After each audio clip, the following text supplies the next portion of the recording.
सीमा विवाद पर हमलावर कांग्रेस को बीजेपी ने उसी की भाषा में जवाब दिया है और इस मुद्दे पर उसके रवैये पर सवाल उठाए। बीजेपी अध्यक्ष ने साफ साफ कहा है कि ये समय एकजुट होने का है, न कि अपने वंश को रिलॉन्च करने का।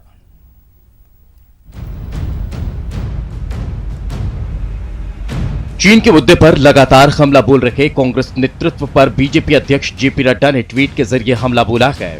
नड्डा ने पिछले हफ्ते हुई सर्वदलीय बैठक का जिक्र करते हुए कहा कि सवाल पूछना विपक्ष का अधिकार है। ऑल पार्टी मीटिंग में माहौल अच्छा रहा। विपक्ष के कई नेताओं ने अहम सुझाव दिए। उन्होंने सरकार का समर्थन भी किया। सिर्फ एक परिवार अलग था। कोई अनुमान लगा सकता है कि वह कौन था।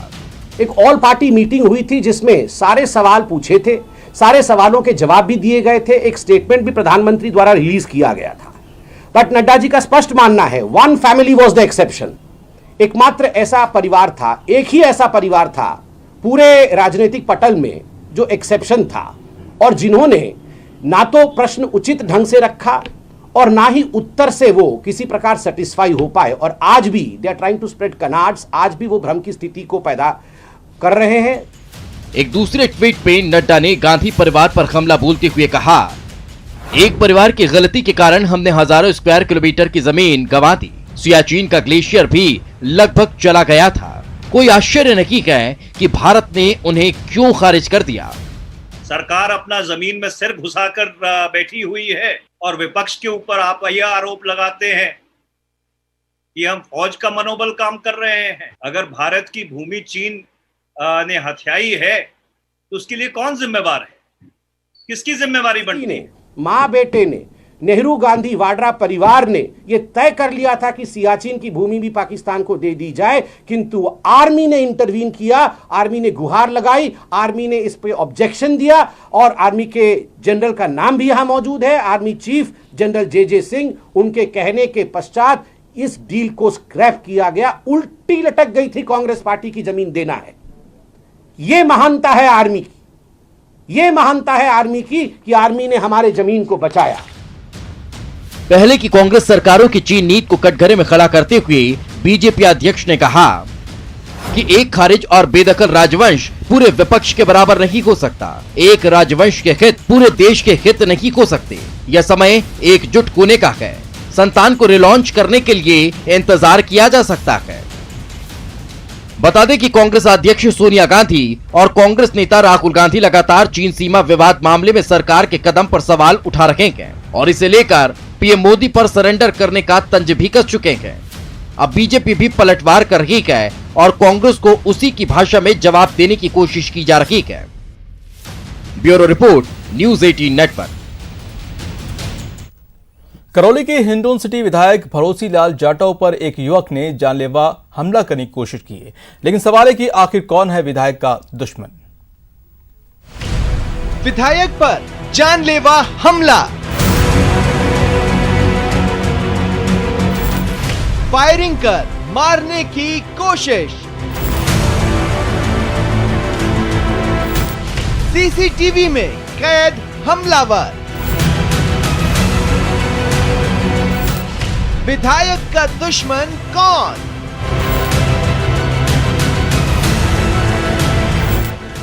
एक्शन में पुलिस, खौफजदा लोगों की भीड़, हर तरफ हड़कंप मचा। ये तस्वीर हिंडौन सिटी विधायक भरोसी लाल जाटव के घर की है। यहाँ उस समय हड़कंप मच गया जब सुनवाई के दौरान विधायक को जान से मारने की कोशिश की गई। एक युवक विधायक के आवास पर आता है और सबके सामने पिस्टल से फायरिंग कर भरोसी लाल की जान लेने की कोशिश करता है। वो भी एक बार नहीं, पूरे 3 बार। लेकिन शुक्र है गोली नहीं चली, लेकिन आरोपी भागने में कामयाब हो गया। जन सुनवाई कर रहा था, एक लड़का आया नीली बुरशट वाला और जान से मारने की कोशिश की। पिस्टल से मैगजीन नीचे गिर गई, वो भाग गया। मेरे पिताजी हॉल में जन सुनवाई कर रहे थे, उस समय एक युवक आया था जिसने नीली पैंट और नीली शर्ट पहन रखी थी। उसने अपनी जेब से कमर से एक पिस्टल निकाली। विधायक को मारने की कोशिश की गई। इससे पुलिस महकमे में खलबली मच गई। मौके पर पुलिस के आलाधिकारी पहुंचे। मंडी थाना पुलिस ने पूरे घटनाक्रम की जानकारी ली और केस दर्ज कर युवक की तलाश शुरू की और जल्द ही उसे दबोच लिया गया। एमएलए साहब अपने हॉल में बैठ के जन सुनवाई कर रहे थे और तभी एक लड़का आया और उसने फायर का अटेम्प्ट किया। कोई नॉइस टाइप का लड़का था, फायरिंग उससे हुई नहीं, मैगजीन उसकी खुल के गिर गई। उसको पकड़ने का प्रयास किया तो वो यहाँ से भाग गया। बताया जा रहा है आरोपी पुलिस की पकड़ में। हाँ, उसको हमने राउंड अप कर लिया। आरोपी से पुलिस पूछताछ में जुटी है, लेकिन सवाल उठ रहे हैं, विधायक का दुश्मन कौन है? विधायक को कौन मारना चाहता है? क्या ये सियासी रंजिश है? क्या ये आपसी रंजिश है? इन सवालों के जवाब पुलिस तलाश रही है। सिक्योरिटी में क्या क्या लैप्सेस हैं, क्या क्या चीज़ इंप्रूव करने की ज़रूरत है, एक्स्ट्रा गनमैन की नीड है, वो सारी व्यवस्थाएं भी देख रहे हैं। कहाँ पे फुटेज लगाने की जरूरत है, सीसीटीवी कैमरास कहाँ लगेंगे, उसी का असेसमेंट चल रहा है। दूसरी तरफ हमारी इन्वेस्टिगेशन है, क्यों हुआ ये, क्या इसके कारण है, इसके ऊपर भी जांच। प्रदेश की सरकार में इस गृह मंत्री के रहते अपराधियों के हौसले बुलंद हुए। पुलिस के बारे में एक धारणा थी कि पुलिस का अपराधियों में खौफ है और आमजन में एक भरोसा है। वो भरोसा भी टूटा है और अपराधी बेलगाम हो गए हैं। आज सरकार के ही किसी व्यक्ति पर इस तरीके से हमला होना, कारण कुछ भी हो, लेकिन ये बात तय है कि अपराधियों को इस बात का इल्म है कि वो कुछ भी करेंगे और वो साफ बच निकलेंगे और उनको किसी न किसी तरीके से कोई न कोई संरक्षण किसी न किसी रूप से मिलता होगा, या लापरवाही के रूप में या पुलिस की जो प्रशासनिक कमजोरी है उस रूप में। तो ये उसी बात का संकेत है कि अपराधी बेखौफ हैं, उनको किसी तरीके का भय नहीं। इस हमले के बाद सियासत होना लाजमी है, लेकिन सच तो ये है कि अब जन सुनवाई करने वालों को पहले से ज्यादा सतर्क रहना होगा। न्यूज़ 18 के लिए करौली से धर्मेंद्र शर्मा की रिपोर्ट। तो तेल कंपनियों ने बुधवार को लगातार 18वें दिन भी डीजल की कीमत में बढ़ोतरी की है। इस बढ़ोतरी के साथ ही राजधानी दिल्ली में डीजल की जो कीमत है वो पेट्रोल से ज्यादा हो गई है। ऐसा भारत के इतिहास में पहली बार हुआ है।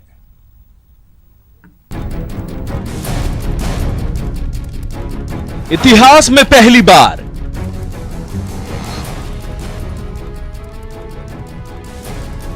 कीमत में पेट्रोल की हार।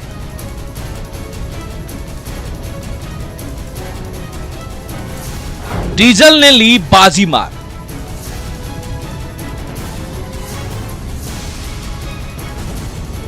महंगाई को लेकर हाहाकार। इतिहास में पहली बार ऐसा हुआ है कि पेट्रोल से महंगा डीजल हो गया है। महंगाई ऐसी बढ़ती चली जा रही है कि पब्लिक के कंट्रोल के बाहर है। और हर चीज पे ही फर्क पड़ता है, घर की सब चीजों पे आता है, उनसे ट्रक वगैरह से, तो हर चीज पे ही फर्क पड़ता है इस चीज का। ये एक सीधा सा मैसेज है कि आने वाले समय में सभी चीजें महंगी हो जाएंगी। 18 दिनों से चल रही कीमत की दौड़ में आखिरकार पेट्रोल की हार हुई है। देश के इतिहास में पहली बार डीजल ने इस रेस को जीत लिया है। अब दिल्ली में पेट्रोल की कीमत 79 रुपए 76 पैसे है, जबकि डीजल की कीमत 79 रुपए 40 पैसे से बढ़कर 79 रुपए 88 पैसे प्रति लीटर हो गई है।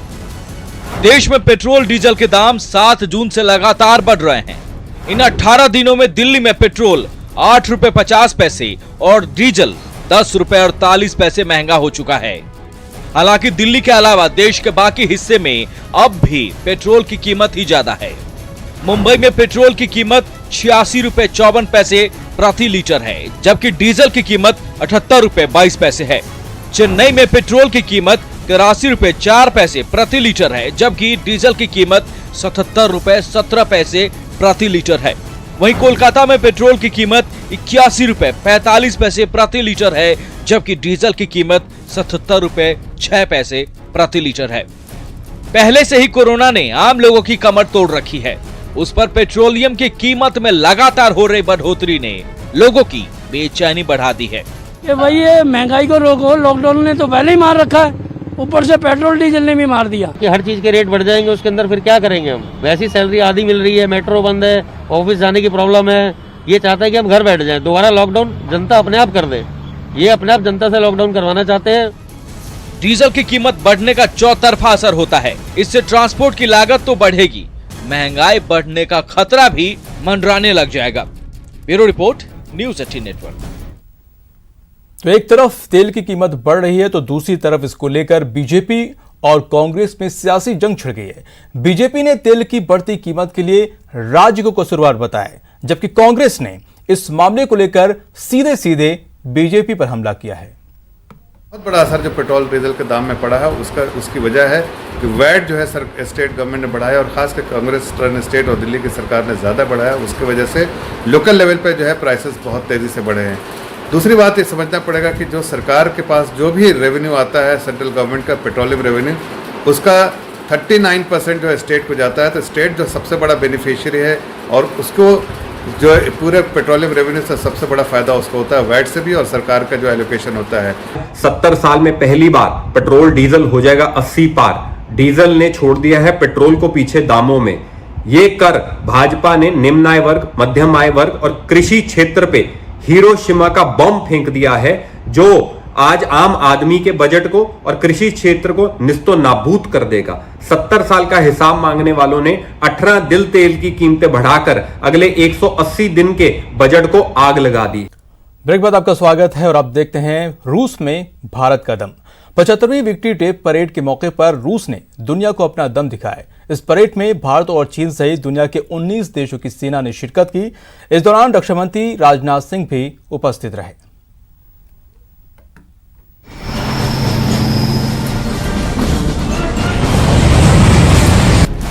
रूस की जमीन,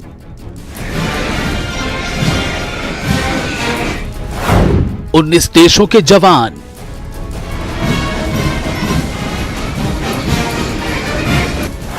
और शौर्य का प्रदर्शन।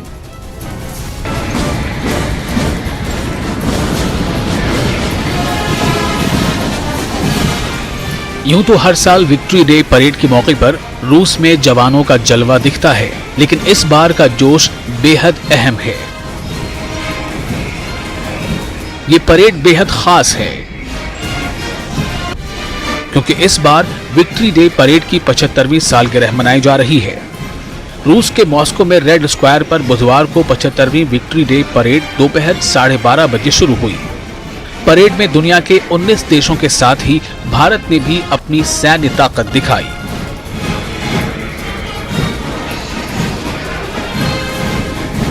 परेड में भारत के तीनों सेना की 75 सदस्यों वाली टुकड़ी शामिल हुई, जिसमें 3 महिला अफसर भी मौजूद रही। ये कोई पहला मौका नहीं है। रूस के विक्ट्री डे परेड में पहले भी भारतीय सेना शामिल होती रही है।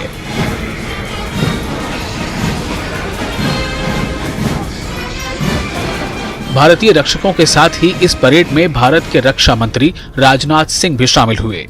राजनाथ सिंह ने ट्वीट किया, 1941 से 1945 की लड़ाई में सोवियत लोगों की जीत की 75वीं सालगिरह मनाने के लिए मॉस्को में रेड स्क्वायर पर विक्ट्री परेड में शामिल हुआ। मुझे गर्व है कि भारत की तीनों सेनाओं की टुकड़ी भी इस परेड में भाग ले रही है।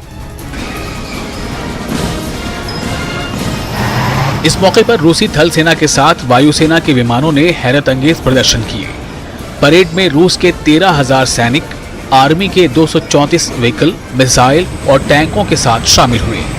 रूस की सेना ने तोपों की सलामी दी और 75 फाइटर जेट ने फ्लाई पास्ट में हिस्सा लिया। रूस हर साल जर्मनी के नाजियों से यूएसएसआर की जीत की याद में विक्ट्री डे मनाता है, लेकिन इस बार की परेड पुतिन के लिए बेहद खास है। दरअसल इस हफ्ते रूस में ही संविधान में बदलाव के लिए वोटिंग होनी है, जिससे पुतिन के 2024 के बाद भी सत्ता में बने रहने का रास्ता साफ हो सकता है। इसलिए इस साल की विक्ट्री डे परेड पुतिन के लिए अहम मानी जा रही है। Bureau report, news 18 network. फिलहाल इस बुलेटिन में इतना ही। नमस्कार।